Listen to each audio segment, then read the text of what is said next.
नवरात्र में बताशा चढ़ाने से क्या होता है? माता रानी को क्यों चढ़ाए जाते हैं बताशा? बताशा चढ़ाने की ये गुप्त जानकारी 99% लोग आज भी नहीं जानते। दोस्तों, वीडियो को ध्यान लगाकर अंत तक देखना। दोस्तों, सनातन धर्म विश्व की सबसे प्राचीन संस्कृति और जीवन पद्धति अपने पर्वों और त्योहारों के माध्यम से गहन आध्यात्मिक रहस्यों को उजागर करती है। प्रत्येक रीति, प्रत्येक परंपरा और प्रत्येक विधान के पीछे एक गहरा विज्ञान और दर्शन छिपा होता है। इन्हीं पर्वों में शिरोमणि है नवरात्र। यह केवल उत्सव का समय नहीं, अपितु 9 रातों तक चलने वाली एक आध्यात्मिक यात्रा है, जिसमें भक्तगण आदि शक्ति मां दुर्गा के 9 स्वरूपों की आराधना कर आत्मिक शुद्धि और शक्ति प्राप्त करते हैं। इस पावन अवसर पर माता को प्रसन्न करने हेतु नाना प्रकार की वस्तुएं अर्पित की जाती हैं, जिनमें पुष्प, फल, वस्त्र और विभिन्न प्रकार के भोग सम्मिलित होते हैं। इन्हीं भोगों में एक अत्यंत सामान्य सी दिखने वाली परंतु गहन अर्थों से परिपूर्ण वस्तु है बताशा। यह मीठा, श्वेत और गोलाकार पदार्थ लगभग प्रत्येक पूजा की थाली का एक अभिन्न अंग होता है। हम में से अधिकांश लोग इसे एक पारंपरिक भोग के रूप में माता के चरणों में अर्पित कर देते हैं, बिना यह जानने ना मासीकते ने कि इस साधारण से दिखने वाले बताशे के पीछे कितने गहरे आध्यात्मिक, ज्योतिषीय और तात्विक रहस्य छिपे हुए हैं। आखिर क्यों माता रानी को अन्य मिष्ठानों की अपेक्षा बताशा इतना प्रिय है? इसे चढ़ाने से वास्तव में क्या फल प्राप्त होता है? और वह कौन सी गुप्त जानकारी है जो इस सामान्य सी परंपरा को एक शक्तिशाली अनुष्ठान में परिवर्तित कर देती है? इस वीडियो में हम इसी रहस्य से पर्दा उठाएंगे। हम जानेंगे कि बताशे का श्वेत रंग, उसकी मिठास और उसकी खोखली संरचना हमारे जीवन और साधना पर किस प्रकार प्रभाव डालती है।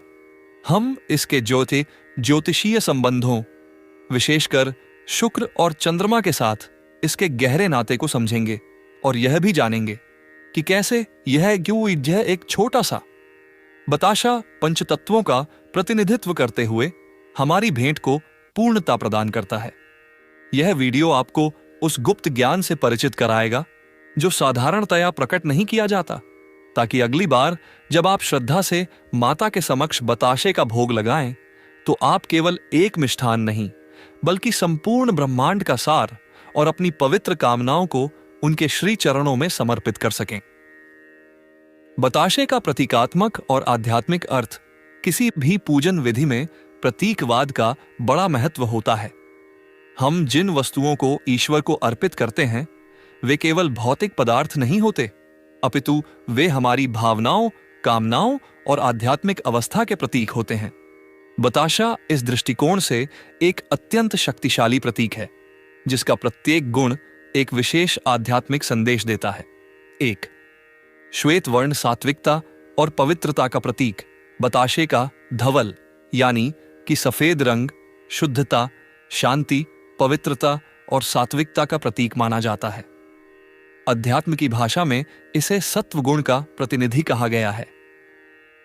जब हम माता को श्वेत वर्ण का बताशा अर्पित करते हैं, तो हम उनसे प्रार्थना करते हैं कि वे हमारे मन, वचन और कर्म से रजस और तमस गुणों के प्रभाव को मिटाकर सत्व गुण की वृद्धि करें। हमारा जीवन भी इसी बताशे की भांति निर्मल, निष्कलंक और पवित्र हो जाए। श्वेत रंग चंद्रमा का भी प्रतिनिधित्व करता है और चंद्रमा हमारे मन का कारक है। अतः बताशे का भोग लगाकर हम अपने चंचल मन को शांत करने, मानसिक स्थिरता पाने और अपनी भावनाओं को शुद्ध करने की कामना करते हैं। यह एक प्रार्थना है कि हे मां, मेरे मन की समस्त मलिनता को दूर कर इसे इस बताशे की भांति स्वच्छ और धवल बना दो। 2. मधुरता जी। जीवन में मिठास और मधुर संबंधों की कामना। बताशे का स्वाभाविक गुण है उसकी मिठास। जीवन में मधुरता का होना अत्यंत आवश्यक है। यह मधुरता केवल खान पान तक सीमित नहीं, अपितु हमारी वाणी में, हमारे व्यवहार में और हमारे संबंधों में भी होनी चाहिए। जब हम माता रानी को यह मीठा बताशा भोग लगाते हैं, तो हम उनसे अपने जीवन के हर पक्ष में मिठास घोलने की प्रार्थना करते हैं। हम कामना करते हैं कि हमारी वाणी से कभी किसी के लिए कटु शब्द न निकलें, हमारे संबंध अपने परिवार और समाज के साथ मधुर बने और जीवन की कड़वाहट समाप्त होकर उसमें आनंद और प्रेम का रस घुल जाए। यह एक प्रतीकात्मक निवेदन है कि जिस प्रकार यह बताशा मुख में घुलते ही मिठास का अनुभव कराता है, उसी प्रकार हमारा जीवन भी दूसरों के लिए और स्वयं अपने लिए आनंद और मधुरता का स्रोत बने। 3. गोलाकार आकृति पूर्णता और ब्रह्मांड का प्रतीक। बताशे की गोलाकार आकृति पूर्णता का प्रतीक है। वृत्त या गोला एक ऐसी आकृति है जिसका न कोई आदि है और न कोई अंत। यह अनंत ब्रह्मांड, कालचक्र और जीवन चक्र का प्रतिनिधित्व करता है। जब हम गोलाकार बताशा माता को चढ़ाते हैं तो हम यह स्वीकार करते हैं कि वे ही इस संपूर्ण ब्रह्मांड की केंद्र हैं, वे ही आदि और अंत हैं और हम उन्हीं की विराट रचना का एक अंश हैं। यह समर्पण का भाव है, जहां भक्त स्वयं को उस विराट चेतना में विलीन कर देता है। यह हमारी कामना का भी प्रतीक है कि हमारा जीवन भी इसी गोले की भांति हर प्रकार से पूर्ण हो, उसमें कोई अभाव या अधूरापन न रहे। हम धर्म, अर्थ, काम और मोक्ष, इन चारों पुरुषार्थों को प्राप्त कर जीवन में समग्रता और पूर्णता का अनुभव करें। 4. खोखली संरचना अहंकार शून्यता का सर्वोच्च प्रतीक। बताशे का सबसे गहन और महत्वपूर्ण आध्यात्मिक रहस्य उसकी खोखली संरचना में छिपा है। बाहर से ठोस दिखने वाला बताशा भीतर से खोखला और हल्का होता है। यह अहंकार की शून्यता का सबसे बड़ा प्रतीक है। ईश्वर की प्राप्ति में सबसे बड़ी बाधा हमारा अहंकार, हमारा मैं ही होता है। बताशे को अर्पित करके हम माता से प्रार्थना करते हैं कि हे जननी, जिस प्रकार यह बताशा भीतर से खोखला है, उसी प्रकार तुम हमारे भीतर से भी अहंकार, अभिमान और दंभ को निकालकर हमें खोखला कर दो, ताकि उस रिक्त स्थान में तुम्हारी भक्ति, तुम्हारा प्रेम और तुम्हारी कृपा भर सके। ईश्वर उसी पात्र में अपनी कृपा भरते हैं जो खाली हो। यह भोग हमें सिखाता है कि भक्ति के मार्ग पर आगे बढ़ने के लिए स्वयं को ज्ञान, पद या धन के अहंकार से मुक्त करना और एक बच्चे की भांति सरल और निर्मल बनना आवश्यक है। इसका हल्कापन हमें यह भी संदेश देता है कि हमें अपने पापों और बुरे कर्मों के बोझ को उतारकर हल्का होना है, ताकि हम आध्यात्मिक उड़ान भर सकें। इस प्रकार एक साधारण सा बताशा केवल चीनी से बना एक मिष्ठान नहीं, बल्कि पवित्रता, मधुरता, पूर्णता और अहंकार शून्यता का एक संपूर्ण आध्यात्मिक दर्शन है। बताशे का ज्योतिषीय और ग्रहों से संबंध। वैदिक ज्योतिष के अनुसार हमारे जीवन की प्रत्येक घटना और परिस्थिति ग्रहों की चाल से प्रभावित होती है। हम जो भोजन करते हैं, जो वस्त्र पहनते हैं और जो वस्तुएं पूजा में उपयोग करते हैं, उन सभी का किसी न किसी ग्रह से संबंध होता है। बताशा ज्योतिषीय दृष्टिकोण से दो अत्यंत महत्वपूर्ण ग्रहों, शुक्र और चंद्रमा, को सीधे तौर पर प्रभावित करने की क्षमता रखता है। 1. शुक्र ग्रह से संबंध। भौतिक सुख और समृद्धि का कारक। ज्योतिष शास्त्र में शुक्र ग्रह को भौतिक सुख, समृद्धि, धन, वैभव, प्रेम, विवाह, सौंदर्य और कला का कारक माना गया है। जीवन में यदि सुख सुविधाओं की कमी हो, वैवाहिक जीवन में कलह हो या धन का अभाव हो, तो माना जाता है कि कुंडली में शुक्र ग्रह की स्थिति कमजोर है। बताशे का मुख्य घटक है शक्कर या चीनी, और शक्कर का सीधा संबंध शुक्र ग्रह से होता है। नवरात्र के दौरान, विशेषकर शुक्रवार के दिन, माता लक्ष्मी या दुर्गा जी को बताशे का भोग लगाने से कुंडली में शुक्र ग्रह को बल मिलता है। यह एक प्रकार का ज्योतिषीय उपाय है।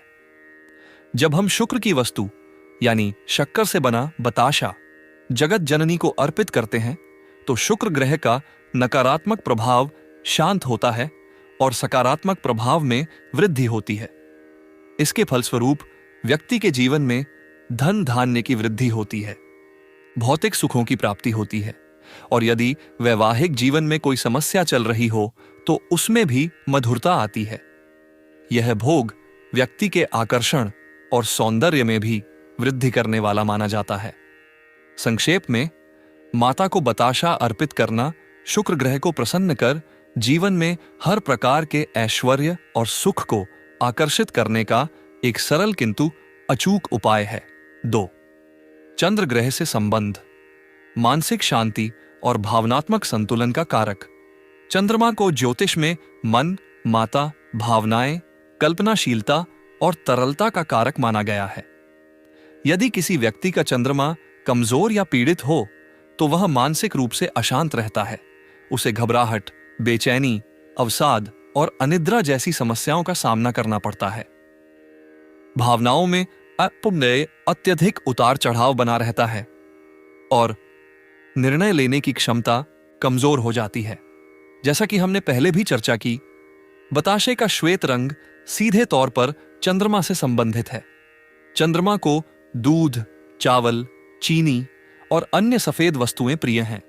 जब हम माता को सफेद बताशे का भोग लगाते हैं तो यह चंद्रमा को बल प्रदान करता है। यह हमारे मन को शांत करने, भावनाओं को संतुलित करने और मानसिक स्थिरता प्रदान करने में सहायक होता है। जिन लोगों को बहुत अधिक क्रोध आता है या जो बहुत भावुक होते हैं, उनके लिए यह भोगन उगयावादे से एक औषधि की तरह कार्य करता है। यह माता और पुत्र के संबंधों में भी सुधार लाता है, क्योंकि चंद्रमा माता का भी कारक है। यह हमारी कल्पना शक्ति को सकारात्मक दिशा देता है और मन में चल रही व्यर्थ की उथल पुथल को शांत करता है। 3. शुक्र और चंद्र का संयुक्त प्रभाव। जीवन में वास्तविक सुख तभी संभव है जब व्यक्ति के पास भौतिक समृद्धि शुक्र के साथ साथ मानसिक शांति चंद्रमा भी हो। एक के बिना दूसरा अधूरा है। बताशा एक ऐसा अद्भुत भोग है जो एक ही समय में शुक्र और चंद्र दोनों ग्रहों को साधता है। यह हमें भौतिक सुख सुविधाएं भी प्रदान करता है और उन सुखों को भोगने के लिए एक शांत और स्थिर मन भी देता है। यह एक ऐसा संतुलन बनाता है जिससे व्यक्ति का लौकिक और आध्यात्मिक दोनों पक्ष सबल होता है। यही कारण है कि पूजा पाठ में बताशे को इतना महत्व दिया गया है, क्योंकि यह जीवन के दो सबसे महत्वपूर्ण आयामों, समृद्धि और शांति, को एक साथ पोषित करने की क्षमता रखता है। पंचतत्व और बताशे का निर्माण। प्राचीन भारतीय दर्शन के अनुसार यह संपूर्ण सृष्टि 5 महाभूतों या पंचतत्वों से मिलकर बनी है। पृथ्वी, जल, अग्नि, द्योमबादी, अद्यबगी, वायु और आकाश। हमारा शरीर भी इन्हीं पंचतत्वों का एक छोटा रूप है। कोई भी वस्तु या पूजा विधि तभी पूर्ण मानी जाती है जब उसमें इन 5 तत्वों का किसी न किसी रूप में समावेश हो। बताशा अपनी निर्माण प्रक्रिया में इन 5 तत्वों का सार समाहित किए हुए है और यही कारण है कि इसे अर्पित करना मानो संपूर्ण सृष्टि को ही मां के चरणों में अर्पित करने जैसा है। 1. पृथ्वी तत्व। बताशे का मूल आधार है शक्कर, जो गन्ने के रस से बनती है। गन्ना पृथ्वी तत्व का प्रतीक है क्योंकि वह भूमि से ही उगता है, उसी से पोषण प्राप्त करता है।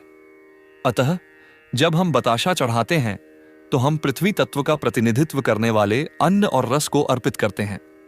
यह पृथ्वी माता के प्रति कृतज्ञता का भी भाव है, जो हमारा पोषण करती है।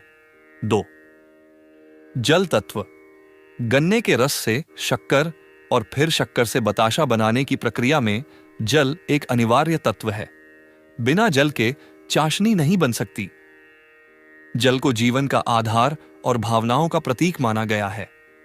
बताशे में समाहित जल तत्व हमारी भावनाओं की शुद्धि और जीवन में प्रेम एवं करुणा के प्रवाह का प्रतीक है। 3. अग्नि तत्व। चाशनी को पकाने के लिए अग्नि तत्व की आवश्यकता होती है। अग्नि ऊर्जा, रूपांतरण और शुद्धि का प्रतीक है। अग्नि के ताप से ही शक्कर का रूप परिवर्तित होकर बताशे के बनने योग्य होता है। यह इस बात का प्रतीक है कि हम अपनी इच्छाओं, कामनाओं और नकारात्मक प्रवृत्तियों को ज्ञान और तप की अग्नि में तपाकर शुद्ध करना चाहते हैं, ताकि हम ईश्वर की कृपा के पात्र बन सकें। 4. वायु तत्व। जब पकी हुई चाशनी को सांचों में ढाला जाता है तो उसके भीतर वायु के बुलबुले ही उसे खोखला और हल्का बनाते हैं। बताशे का हल्कापन और उसकी खोखली संरचना वायु तत्व के कारण ही संभव है।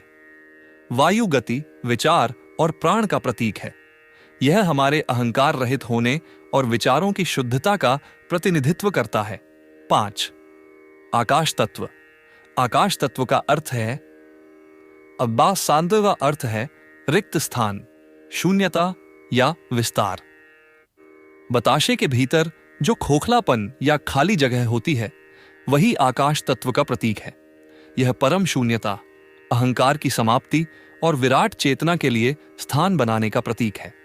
आकाश सभी तत्वों में सबसे सूक्ष्म है और अन्य सभी तत्वों को स्थान प्रदान करता है। बताशे का यह गुण हमें सिखाता है कि हमें भी अपने भीतर आकाश जैसा विस्तार लाना चाहिए। इस प्रकार एक छोटा सा बताशा अपने भीतर संपूर्ण सृष्टि के 5 मूल तत्वों को समेटे हुए है। जब हम इसे देवी को अर्पित करते हैं तो हम केवल एक मिष्ठान नहीं बल्कि 5 तत्वों से निर्मित अपनी देह और संपूर्ण ब्रह्मांड का एक प्रतीकात्मक रूप उन्हें समर्पित कर रहे होते हैं। यह हमारी भेंट को समग्रता और पूर्णता प्रदान करता है। दोस्तों, माता रानी को दिल से मानते हो तो जय माता दी जरूर लिखना। आइए जानते हैं दोस्तों बताशे की गुप्त और रहस्यमयी जानकारी। अब हम उस जानकारी की ओर बढ़ते हैं जिसे प्रायः गुप्त रखा जाता है या जिस पर सामान्य रूप से चर्चा नहीं होती। बताशे का प्रयोग केवल एक सात्विक भोग तक ही सीमित नहीं है, अपितु तंत्र और गूढ़ साधनाओं में भी इसका विशेष महत्व है। यह जानकारी इस सामान्य सी वस्तु को एक शक्तिशाली ऊर्जा उपकरण में बदल देती है। 1. नकारात्मक ऊर्जा का शोधन। बताशे की सात्विक प्रकृति और उसकी संरचना में ऐसी क्षमता होती है कि वह अपने आसपास की नकारात्मक ऊर्जा को सोख लेता है। जब पूजा स्थान पर या किसी व्यक्ति के ऊपर से उतारकर बताशे को अर्पित किया जाता है तो यह उस स्थान या व्यक्ति की नकारात्मकता, जैसे कि किसी की बुरी नजर, द्वेष या किसी भी प्रकार की हानिकारक ऊर्जा को अपने भीतर समाहित कर लेता है। बाद में जब इस बताशे को जल में प्रवाहित कर दिया जाता है या पीपल के पेड़ के नीचे रख दिया जाता है तो वह नकारात्मक ऊर्जा भी उसके साथ ही चली जाती है। यह एक प्रकार का सरल और प्रभावी ऊर्जा शोधन का कार्य है। यही कारण है कि कई साधक अपनी साधना स्थली को ऊर्जावान और शुद्ध बनाए रखने के लिए नित्य बताशे का प्रयोग करते हैं। 2. मनोकामना पूर्ति के लिए विशेष प्रयोग। तंत्र शास्त्र में कुछ विशेष कामनाओं की पूर्ति के लिए बताशे का प्रयोग किया जाता है। बाय एक अत्यंत प्रचलित प्रयोग है बताशे के ऊपर लौंग लगाकर देवी को अर्पित करना। बताशे का संबंध शुक्र, सुख और चंद्र, मन से है, जबकि लौंग को ऊर्जा और शक्ति का प्रतीक माना गया है। जब इन दोनों को मिलाकर अर्पित किया जाता है तो यह मन की इच्छाओं को पूर्ण करने के लिए एक तीव्र ऊर्जा का निर्माण करता है। यह प्रयोग विशेष रूप से भौतिक बाधाओं को दूर करने, शत्रुओं पर विजय प्राप्त करने, यहां शत्रु का अर्थ हमारे आंतरिक शत्रु जैसे काम, क्रोध, लोभ भी हैं, और रुके हुए कार्यों को गति देने के लिए किया जाता है। नवरात्र की गुप्त रात्रियों में यह प्रयोग और भी अधिक शक्तिशाली हो जाता है। 3. देवी के सौम्य स्वरूप की कृपा प्राप्ति। देवी के 2 मुख्य स्वरूप माने जाते हैं, सौम्य और उग्र। जहां काली, छिन्नमस्ता, धूमावती उग्र स्वरूप हैं, वहीं ललिता, महागौरी, शैलपुत्री, चंद्रघंटा सौम्य स्वरूप हैं। बताशा एक अत्यंत सौम्य और सात्विक भोग है। इसे चढ़ाने से देवी के सौम्य, ममतामयी और वात्सल्यपूर्ण स्वरूप की कृपा सहज ही प्राप्त होती है। जिन लोगों को जीवन में प्रेम, शांति, पारिवारिक सुख और मातृत्व की कृपा चाहिए, उनके लिए बताशे का भोग सर्वोत्तम है। यह देवी के उग्र स्वरूप को शांत कर उनकी मैटरनल, पोषण करने वाली ऊर्जा को जागृत करता है। 4. यह जानकारी गुप्त क्यों रखी जाती है? इस ज्ञान को गुप्त रखने या इस पर अधिक चर्चा न करने का कारण यह है कि लोग अक्सर सरलता में छिपी शक्ति को समझ नहीं पाते। आज के युग में लोग आडंबर और महंगी वस्तुओं के प्रदर्शन को ही भक्ति का पैमाना मानते हैं। उन्हें लगता है कि कीमती चढ़ावा चढ़ाने से ही ईश्वर प्रसन्न होंगे, जबकि सत्य यह है कि ईश्वर को वस्तु का मूल्य नहीं, भक्त का भाव और उस वस्तु के पीछे छिपा गहरा प्रतीकवाद प्रिय होता है। कुछ लोग इस सरल ज्ञान को इसलिए भी प्रकट नहीं करना चाहते ताकि जटिल और खर्चीले अनुष्ठानों का महत्व बना रहे, किंतु सत्य यह है कि 1 रुपए का बताशा भी यदि पूर्ण श्रद्धा, भाव और उसके पीछे के ज्ञान को समझकर चढ़ाया जाए तो वह लाखों के चढ़ावे से अधिक फलदायी हो सकता है। रहस्य किसी वस्तु में नहीं, बल्कि उसे देखने की दृष्टि और उसके पीछे के भाव में छिपा है। दोस्तों, ये थे आज के महत्वपूर्ण ज्ञानवर्धक जानकारी। वीडियो को आखिरी तक देखने के लिए धन्यवाद। कृपया वीडियो को आगे शेयर करना न भूलना। जय माता दी।